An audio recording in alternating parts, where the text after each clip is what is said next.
네, YTN 라디오 이주연의 뉴스 장면 승부 3부 이슈 인터뷰로 시작하겠습니다. 자, 심야에 택시를 잡으려는데 택시가 잡히지 않아서 곤혹스러웠던 경험 다들 한두 번쯤 있으실 겁니다. 코로나 이후에 택시 기사 수가 대폭 줄었기 때문인데요. 택시를 찾는 사람들은 많은데 그만큼 택시가 많이 줄어서 택시 잡기가 어려워진 것일 테죠. 자, 얼마 전에 이제 국토교통부에서 대책을 내놨는데요. 관련 내용 살펴보겠습니다. 유정훈 아주대 교통시스템공학과 교수 전화 연결되어 있습니다. 유 교수님 안녕하세요. 네, 안녕하세요. 네. 자, 현재 지금 우리 심야 택시난 얼마나 심각한 상황입니까? 네, 이제 뭐 본격적으로 사회적 활동이 이제 다시 정상화되면서 네. 굉장히 심해졌는데요. 일반 시민분들께서 이제 특히 저녁 시간대 뭐 10시, 11시 때 이제 잡아보시려 하면 어려울 텐데 이게 통계적으로도 보시면요. 네. 한 5번 호출하면 그중에 가까스 한 번 정도 이렇게 호출이 잡히는 그 정도의 이제 그 성공률이니까 굉장히 낮습니다. 그래서 손님이 몰릴 때는 결국 포기하고 예. 뭐 걸어가신다든지 가까운 거리는 뭐 버스 타신다든지 이렇게 이런 상황입니다. 호출 성공률이 20%에 불과한 거네요. 그러니까. 네, 그것도 이제 그나마 뭐 조금 심야 시간 바로 전에 그렇고요. 예. 통계적으로는 지금 뭐 낮게는 한 10% 정도까지. 물론 이제 조금 장거리 가시는 분이 있지 않습니까? 뭐 서울에서 뭐 경기도라든지 인천 가시는 분들은 그래도 조금 뭐 30%까지 올라가는데 그 단거리는 뭐 10%까지 떨어지는 그런 상황입니다. 그러니까 호출콜을 그 기사분들이 선별해서 받는 거네요. 뭐 근데 그건 자연스럽다고 볼 수 있겠죠. 뭐 저녁에 일하는 시간 한정적인데. 어쨌든 그래도 이제 한번 갈 때 조금 뭐 장거리로 해서 수입이 좀 더 높은 걸 선택하는 거는 뭐 자연스러운 현상이라고 생각을 합니다. 예. 자, 국토교통부가 어제 그제죠. 그 서울정부청사에서 심야 택시난 완화 대책을 발표를 했습니다. 핵심 내용 한번 좀 살펴볼까요? 네, 사실 그동안 오랫동안 그 택시업계에서 요구했던 사항들이 그래도 상당히 좀 반영이 됐습니다. 예를 들어서 이제 개인 택시 하시는 분들 같은 경우에는 정말로 그 택시 부재, 3부재, 뭐 4부재 이런 부재 해제를 요구했는데 이걸 이제 받아들여줬고요. 그다음에 이제 그 법인 택시에서 같은 경우에는 이게 이제 법인 택시는 다 풀타임으로 근무가 가능합니다. 그런데 이제 파타임으로 몇 시간씩 근로계약할 수 있고 그다음에 또 택시 기사님들의 이제 자격 취득에 있어서 조금 유연하게 대처했다라든지 그다음에 뭐 법인 택시 차량에 대한 어떤 기준도 조금 완화해주고 뭐 이런 것들이 택시 업계에 그동안 사실 수십 년 동안 계속 요구했던 사항인데 이번에 뭐 완벽하게는 아니지만 상당 부분 이제 반영이 됐고요.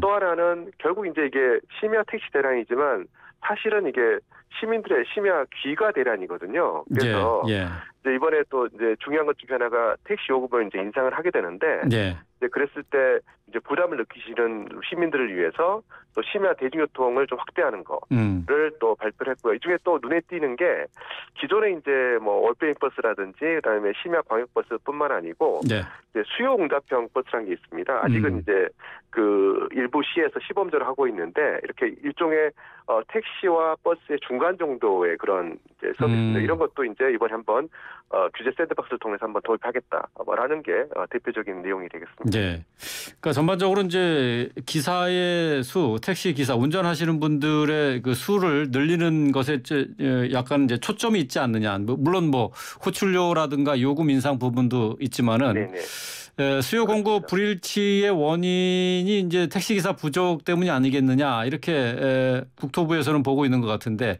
이 부분에 대해서도 뭐 교수님은 동의하시는 거죠? 네, 동의합니다. 이건 뭐 그 맞는 이제 통계로 나오는데요. 지금 이제 택시 기사님들 같은 경우가 3분의 1 정도가 이제 법인 회사 택시고요. 3분의 2 정도가 이제 그 개인 택시인데 사실 그 우리나라의 택시 기사님들의 또 연령이 좀 높으세요. 이제 특히 이제 3분의 1을 차지하는 개인 택시 같은 경우에 이제 60대 분들이 뭐 70% 넘어가니까 아무래도 이제 저녁 때는 조금 피곤하시고 하니까 일찍 들어가셔서 이 부분이 이제 오래전부터 이제 그 공급의 어떤 부족이 요인이었고요. 사실 이제 회사 택시 부분에서 최근에 이제 코로나를 겪으면서 큰 문제가 발생을 했는데 원래 꾸준히 감소했습니다. 그래서 뭐 2015년, 16년에 한 3만 5천 분 정도 계셨는데 이게 네. 코로나 직전에 한 3만 명 정도 떨어졌거든요. 몇 년에 걸쳐서. 근데 이제 코로나 이 몇 년 사이에 거기서 또한 3분의 1인 만 분 정도가 빠져가 지금 한 2만 분 정도가 운전을 하세요. 네. 그러니까 뭐 아주 급격하게 이제 그 택시기사님도 안 계시다 보니까 그분들 다 어디 가신 거예요? 아무래도 이게 코로나 때 손님도 없고 또 네. 그동안 이제 그 열악한 어떤 근무나 임금 환경이었는데 코로나가 되면서 사실 다른 분야, 물류 분야, 택배라든지 이런 분야가 굉장히 이렇게 그 수요가 많아지고 또 이제 수입이 좋아졌잖아요. 그래서 그쪽으로 많이 또 옮겨가셨습니다. 벌이도 좋고 하니까 다 그쪽으로 이제 배달이나 택배 쪽으로 옮겨가신 거다. 예. 네네. 그리고 열심히 한 만큼 또 이렇게 그 수입이 좋아지니까요. 그 분야는. 네. 그 이제 호출료 인상 부분, 그러니까 뭐 지금 어쨌든 택시 요금과 직접적으로 관련이 있어서 아마 소비자들이 가장 눈에 띄는 부분이 아닐까 싶은데 지금 호출료가 3,000원이 이제 가맹 택시의 경우에 이제 5,000원까지 늘어나고 중개 택시의 경우 4,000원까지 올리겠다고 밝혔어요. 네, 그렇습니다. 그렇다면은 기사 한 분당 추가 수입이 얼마나 더 생기는 것으로 예상을 해야 되나요?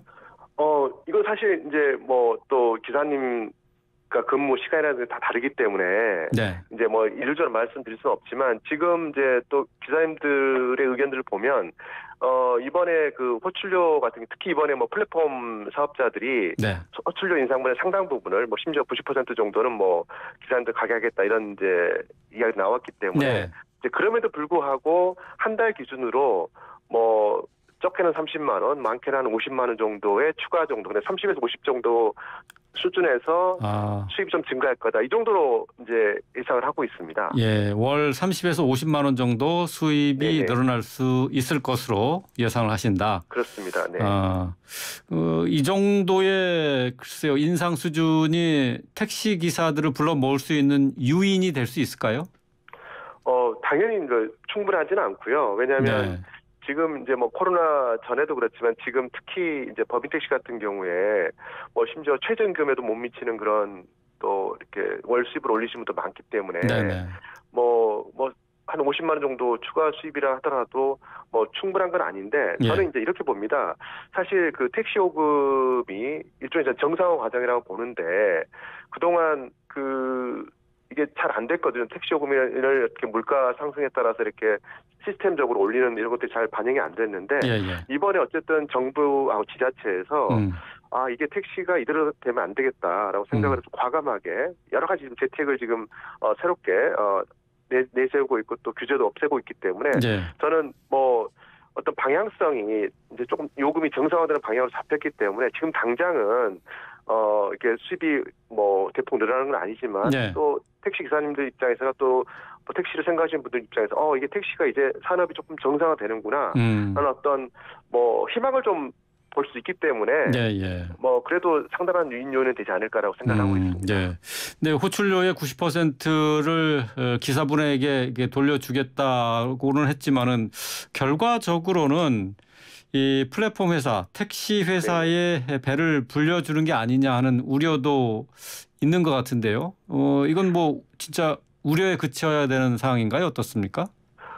그래서 저는 이제 이번 그 대책도 중요하지만 앞으로가 중요하다고 생각을 합니다. 왜냐하면 이번처럼 그렇게 굉장히 정말 그 종합 선물 세트, 뭐 칵테일 요법처럼 굉장히 많은 이제 규제 뭐 해소 그다음에 여러 가지 정책들이 동시에 나온 경우가 처음이거든요. 그렇기 때문에 저는 이제 그 국토교통부에서 이걸 정책을 시행하면서 최소한 한 달에 한 번 정도씩 이런 그 실제의 운행 결과 이런 것을 데이터를 통해서 우리 시민들과 또 우리 전문가들한테 공개를 했다고 생각을 합니다. 그래서 지금 이번에 대책을 발표해서 내왔던 약속들 그다음에 이걸 통해서 뭐 서비스의 개선, 그다음에 플랫폼 사업 같은 경우는 정말 서비스 혁신이 일어나는지 이런 것들에 대해서 정확한 데이터를 근거로 우리가 이제 확인을 한다 그러면 사실 뭐 여기에서 조금 더 그 미진한 부분을 우리가 이제 아주 미세 조정할 수도 있고요. 그다음에 별 효과 없는 거는 과감하게 우리가 이제 정리할 수도 있고 또 효과가 보이는 거는 좀 더 강화할 수 있거든요. 그래서 지금은 이게 저희가 뭐 상당 부분 우리가 처음 한번 시도해보는 어떤 정책들이기 때문에 예, 예. 조금 우리가 이제 시행 과정을 면밀히 모니터링하는 게 굉장히 중요하다. 예. 그 모니터링 결과를 바탕으로 조금 미세 조정이 필요하다라고 예, 생각합니다. 예. 그러니까 실제 현장에서 어떻게 적용될지는 이제 살펴봐야 된다는 건데 서울 개인택시 운송사업조합에서는 이런 우려를 하더라고요. 어쨌든 지금 호출료라는 게 이제 도입이 되니까 앞으로 무료 호출 같은 경우는 택시 기사분들이 응하지 않을 거다. 결국 여기에 민원이 쌓이지 않겠느냐 이렇게 얘기를 하고 있어요. 네, 이제 그동안 이제 택시 업계의 어떤 그런 여러 가지 이제 제약이 많았는데 저는 네. 대표적인 게 단일 서비스였다고 생각을 합니다. 물론 뭐 일반 택시와 모험 택시가 있긴 하지만 그건 이제 아주 일부분이고요. 지금까지는 모든 택시가 동일한 요금에 동일한 서비스, 그다음에 동일한 어떤 호출 방식이었잖아요. 이제 이게 어떤 면에서는 실제로 이렇게 서비스의 개선이라든지 그다음에 또 다양한 시민들의 요구를 수용이 안 됐다고 생각을 합니다. 그래서 이번처럼 이제 예를 들어 호출료를 뭐 5천 원까지 받는 그런 어떤 택시 호출도 있고, 네. 뭐 여전히 이제 뭐 그 수요가 많지 않을 때 그런 무료 호출도 있고, 그래서 저는 그 염려하시는 거는 충분히 이해는 되지만 사실 이런 것들이 자연스럽게 택시 서비스가 그동안의 단일 서비스에서 그 요금에 따라 다양한 어떤 서비스, 그다음에 선택 어떤 뭐 조건 이런 것들을 좀 넓히는 게 궁극적으로는 택시 전체의 어떤 그 다양성, 그다음에 시민들의 수요에 잘 대응할 수 있는 그런 과도기이기 때문에 뭐 염려는 이해하지만 뭐 이런 건 어떤 우리가 거쳐야 되는 어떤 과정이 아닌가라고 생각합니다. 거쳐야 되는 과정이다. 그러니까 택시 서비스에 차등을 줄 수밖에 없는 상황이 됐다. 맞습니다. 앞으로 이제 고급 택시, 일반 택시 뭐 이런 구분들이 이제 호출료나 이런 요금에서 차이가 이제 나타나는 게 되겠네요. 맞습니다. 네. 자, 이 정부 대책에 대해서 전반적인 기사분들의 반응은 어떻습니까? 뭐 약간 뭐 기대와 실망이 조금 이제 혼재되어 있는 것 같습니다. 네, 기대도 있고 실망도 있어요. 네, 그래서 그리고 또 아시겠지만 또 택시 업계 분들조차도 또 개인 택시 하신 분과 또 범 택시 하신 분들은 약간 좀 그 이해관계 상충된 부분이 좀 있거든요. 네. 근데 대표적으로 이제 그 이번에 부재 문제를 이제 해결한 거에 대해서 없애는 거에 대해서는 정말 개인 택시 하시는 분들의 그때 정말 수건이었거든요. 아, 그래요? 부재는 환영하고 계시는군요. 그럼요. 부재 해제에 대해서는 그래서 이제 그리고 또 법인 택시 같은 경우에는 어쨌든 그런 좀 굉장히 그 비탄력적인 굉장히 그 완고한 어떤 근무 체계, 그다음에 어떤 그 수입 체계에서 조금 이렇게 플렉서블한, 그러니까 좀 유연한 어떤 시스템을 가는 거에 대해서는 또 환영하시고요. 뭐 그렇지만 여전히 뭐 요금 인상이 충분하지 않다라든지, 뭐 또 이번에는 발표에서 빠진 뭐 예를 들어서 리스제라든지 뭐 여러 가지 빠진 대책에 대해서는 조금 뭐 서운함, 실망감 좀 표하고 계십니다. 뭐 일반적으로 뭐 택시를 타본 분들은 아시겠습니다만은 일반 택시들의 교대 시간 있잖아요. 네네. 오후 4시, 새벽도 4시. 네네. 뭐 이제 그런 게 이제 없어진다는 얘기죠? 그런 거는? 네, 그렇죠. 이제 뭐 이번 발표에서도 나온 것 중 하나인데 원래 이제 그렇게 교대하셔야 되잖아요. 그렇죠. 이제 교대하실 때 꼭 차고지로 다시 이제 들어오셔야 됐거든요. 맞아요. 그러면 그렇게 뭐 그 놓으시잖아요. 뭐 차고지 회차 차량이나 이런 식으로. 그렇죠. 근데 이제 이것도 조금 이제 출퇴근 편의라든지 그다음에 그런 어떤 근무 교대의 편의를 위해서 조금 유연하게 이번에 좀 바꿔줬습니다. 그래서 그런 부분도 굉장히 반가운 어떤 대책입니다. 뭐 조금 전에 말씀하셨습니다만은 택시 서비스의 차등화를 할 수 있는 그런 계기가 된다고 했는데 결과적으로는 이 택시 요금이 전반적으로 인상되는 소비자 입장에서는 뭐 결코 바람직하지 않은 그런 상황으로 가는 것 아닙니까, 결과적으로? 뭐 그렇죠. 일단 뭐 뭐든지 요금이 오르는 거를 반대할 시민들은 없으시니까요. 이제 그래서 우리가 또 생각을 해봐야 되는 게 앞서 말씀드린 바와 같이 지금 우리가 이제 그 소득이 높아지고 선진국이 되면서 소비자들의 어떤 요구도 굉장히 다양해졌거든요. 이제 그렇다 그러면은 결국 공급 쪽, 서비스 쪽도 다양한 서비스가 이제 있어야 되는데 결국 다양한 서비스라고 하는 거는 다양한 요금으로 갈 수밖에 없거든요. 그래서 저는 이제 그동안 굉장히 낮은 이제 원가에 비해서 이렇게 낮은 요금이었기 때문에 이게 좀 정상화되는 건 맞고요. 대신에 이번에 이제 국토부 대책에서 나왔지만 사실 요금이 오름으로 인해서 이게 부담스러워하시는 분들이 생기거든요. 특히 뭐 그 시내가 아니라 조금 시외로 멀리 가시는 분들 같은 경우에는 네, 예. 이제 그래서 이번에 이제 국토부에서 발표했던 어떤 심야 월뱀이라든지 서울경기 광역버스, 그다음에 DRT 이런 부분에 대해서 조금 이런 택시 요금이 부담스러운 시민들을 위한 어떤 예. 대교통 서비스를 강화하는 쪽이 예. 사실 맞지. 그냥 요금을 거기서 억누르는 거는 바람직한 방향이 아니라고 생각을 합니다. 예, 알겠습니다. 뭐 소비자들의 부담이 좀 있긴 하지만 어쨌든 심야 대중교통버스 뭐 이런 것을 통해서 보완으로 대책을 내놨으니까 이제 앞으로 시행하면서 어떻게 운행이 되고 또 다른 좀 더 나은 개선책이 있는지 살펴봐야 되겠네요. 맞습니다. 예, 알겠습니다. 오늘 말씀 여기까지 듣겠습니다. 고맙습니다. 네, 감사합니다. 네, 지금까지 유정훈 아주대 교통시스템공학과 교수였습니다.